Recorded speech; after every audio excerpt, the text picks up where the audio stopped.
It was your first top US top 10. It did really well. Yeah, but what does that mean? Jack squat. I mean, it's cute, I guess. Everyone that works with me was like, right on. I guess it means we sold some, but it's like the Wild West. Nobody really knows what's going on. Everybody's freaking out about things getting monetized, and everyone's, talking about streaming services, social media, blah, blah, blah, blah, blah. Nobody really knows what's going on.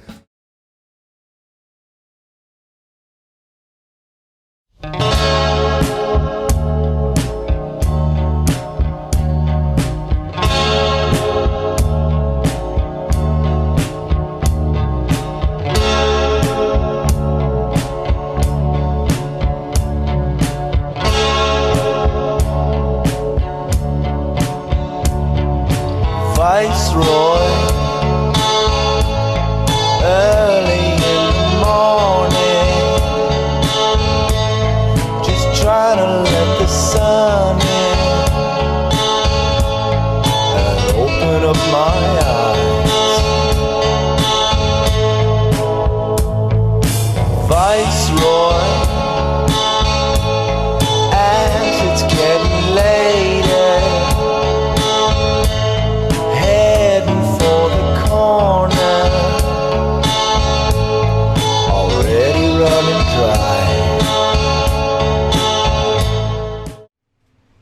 Hey everyone, or I guess in regards to this video, howdy.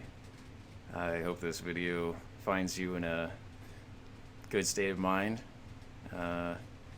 Sorry for the background noise here, it's my air conditioner. It's 90 degrees here in Kentucky. The humidity is just insane, so bear with me with the sound. Hopefully it's can just act as ambient sound for the rest of the video. Without further ado, let's get on to the main topic of the video, which is Mac DeMarco. To most people, Mac DeMarco would be a key figure, I think, in the indie music scene. For those of you who don't know who Mac DeMarco is, he is a Canadian multi-instrumentalist who embodies this slacker, kind of carefree attitude, all while being a very creative and crafty guitarist and lyricist. He really molds a exemplary blend of jazz, 70s soft rock, and alternative, and is often credited as one of the big pioneers of the then indie music revival scene of the 2010s. He's one of the few artists that I listen to that has just a massive appeal to him. He's not really a flashy guy, so his thrifted fashion style sense, accompanied with these really jazzy guitar chords played on old beat-up guitars and overuse of vibrato, wacky synthesizers, and this really smoky yet calming voice make him instantly recognizable, I think, to just about anybody. Mac DeMarco has released 6 full-length studio albums: Rock and Roll Nightclub, 2, Salad Days, another one, This Old Dog, and for what this video is about, Here Comes the Cowboy. All of these albums have their own unique style, themes, and sounds to them. From the garage, jangle anthem type sounds of Rock and Roll Nightclub and 2,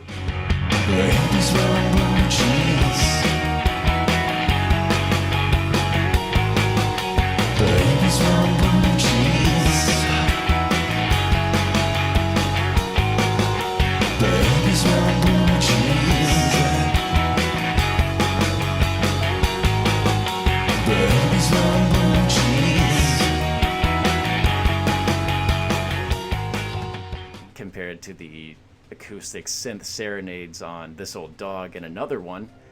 It's just like seeing her for the first time again. Just like seeing her for the first time again.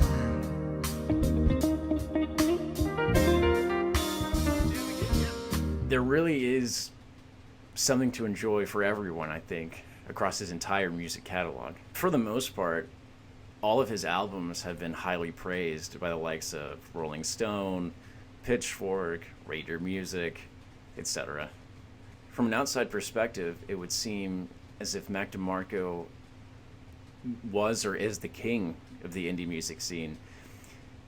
There's an interview with Charlie Rose he does, I think it's before This Old Dog, where Charlie Rose tells him what's it like being the prince of the indie music scene, which he disagrees with, but it's interesting. It's a good interview. You should check it out. I'll put a link in the description. So with all that being said, however, I think that kind of high started to dwindle down with the release of This Old Dog, where we saw Mac DeMarco kind of abandoning the upbeat, high energy, jangle type songs to a more personal and refined acoustic sound. Sometimes my love may be put on hold. Sometimes my heart may seem awful cold. These times come, these times go. And this divide would only continue to grow more with his last record, Here Comes the Cowboy. So to preface this review, I've listened to Here Comes the Cowboy probably more than any of Mac DeMarco's other albums, which might be a shock to some of you who are Mac DeMarco fans because it is his most divisive album yet. Nonetheless, though, I think Here Comes the Cowboy was widely misunderstood by fans and critics alike. Upon my first sit down and listening of the album, I found myself agreeing with most of what critics were saying about it being bare and slow. But after reading interviews with Mac DeMarco about this album and listening to it more open-mindedly, I grew to love it. I'm mainly going to be discussing the Pitchfork review of this album. I have something that the author wrote here. So Sam Hockley Smith of Pitchfork writes, "It sounds like Mac DeMarco is exhausted, like he's ready to move on and try something new, but is trapped in a creative holding pattern." And I really could not disagree with that statement more. From everything I've gathered from what Mac DeMarco has said about this album, the author of this Pitchfork article missed the point entirely. And he is right to a certain degree. Mac DeMarco does seem really tired on this album and a little bit lazy, but that's all intentional. Mac DeMarco has internationally toured since 2013, so this album was inevitable.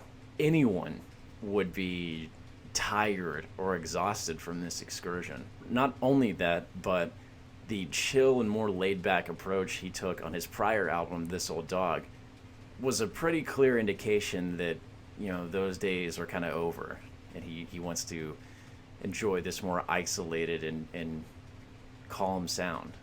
The Pitchfork author goes on to say, "Frustratingly, what should be appealing about the album, the breeziness and low-stakes anything-goes atmosphere, is also what makes it impossible to latch on to the bulk of the songs."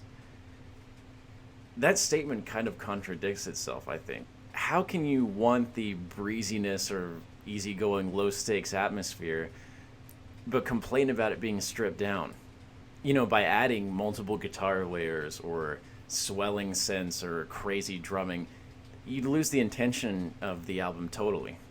In an interview with Rolling Stone about this album, Mac DeMarco states, "It's somebody's interpretation of the cowboy character that doesn't have any first-hand experience or understanding of it." This idea of the cowboy character and this Western motif are very present all throughout the record. Adding that Western twang to his already established sound was a surprise, to be sure, but a welcome one. In an interview with GQ about the album, Mac DeMarco describes that Neil Young's Cowgirl in the Sand and Henry Flint's Graduation were key influences on the way this album sounds. The GQ article is titled, "Mac DeMarco made a nice album that you'll be playing all summer," which I think is the most fitting way of describing the album. There's something incredibly therapeutic about listening to this album outside. In my experience, particularly the beach. Last summer, I was in Destin, Florida, right around the time this album came out, and I listened to it every day I was there, just sitting out by the beach watching the waves roll in. I've never had a more enjoyable listening experience ever. And you don't have to enjoy this album by solely listening to it on the beach. I've listened to it sitting out by my grandparents' pool every day this summer. I've listened to it hiking, just out in nature, really. I think you'll understand this album more.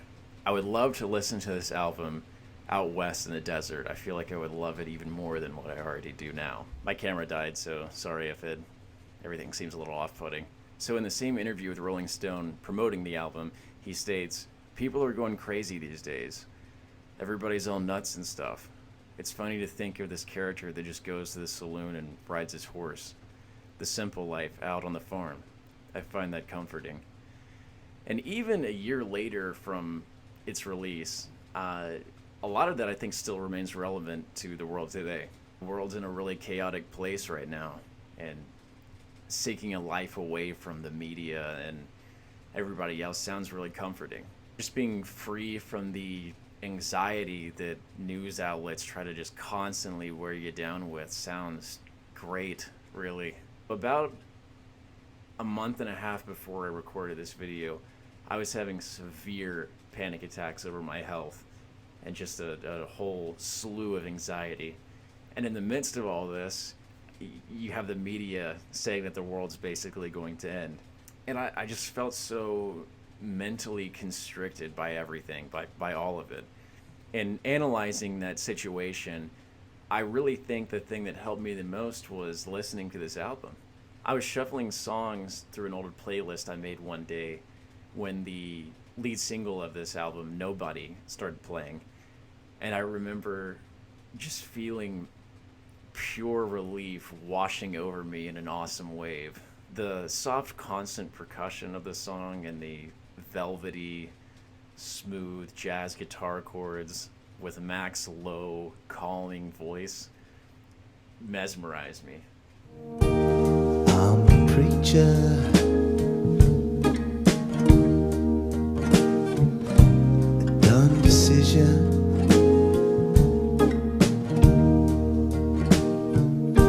Another creature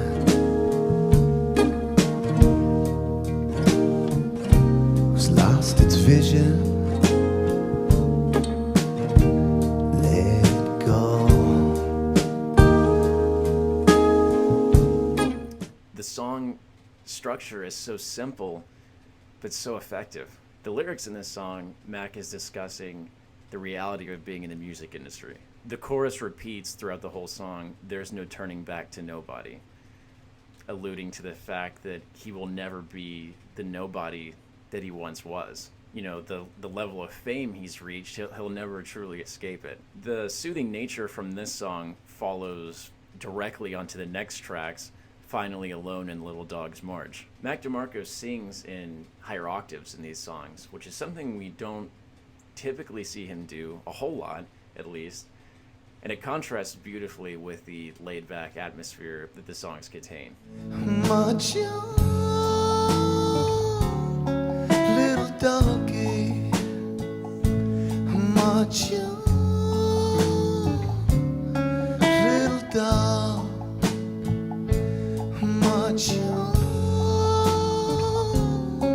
little doggy, much little dog. Yeah. Mac has stated that Little Dog's March is exactly what the title insists. Okay, this one's called The Little Dog's March. Is also a new song, and it's called that because the way that what I see when I think of the way that the guitar riff sounds is a very tiny pooch, short legs. You know what I'm talking about? However, I think the opening lines of the song beg to differ that statement. The opening lines of this song, "Hope you had your fun, all those days are over now," seems to serve as a reflection on his career, not being the wild musician that he once was and maturing a lot. All of these songs build up to my favorite track on the album, which is titled Preoccupied. The little simple guitar work that he does in this song, particularly in the chorus and the intro, are so incredibly comforting. To see the outside of it, preoccupied, and nobody's hiding it. Preoccupied, and nobody's hiding it. The song in its entirety is played over birds chirping in the distance, which kind of reinforces that whole peaceful and zen atmosphere that he's trying to convey.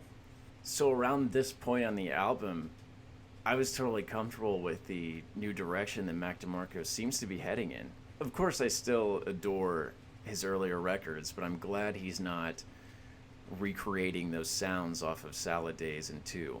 So while I've said that for majority of the album, Mac DeMarco is moving into a new direction, his old sound isn't gone entirely. The synth arpeggio in the pre-chorus of On the Square sounds like a scrap song off of This Old Dog.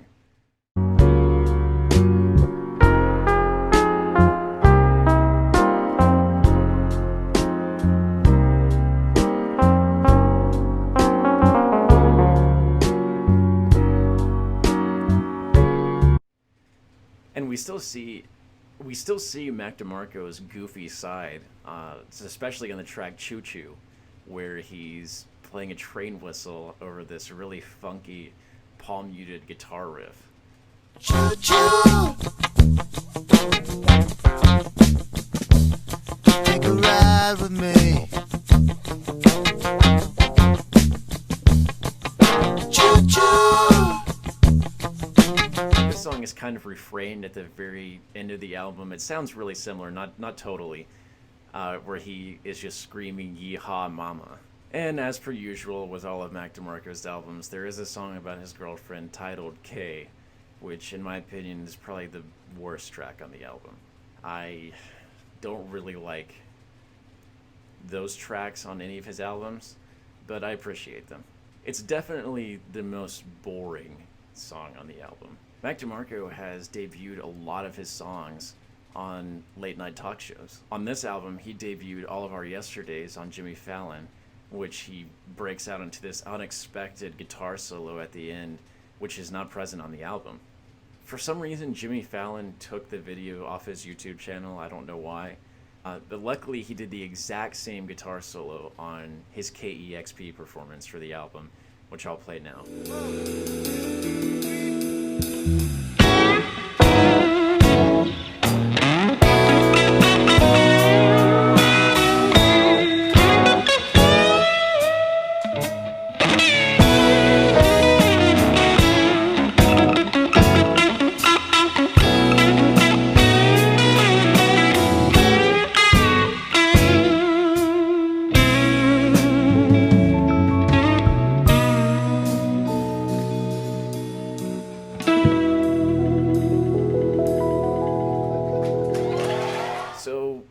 With everything that I've said in retrospect, I think this album was widely misunderstood.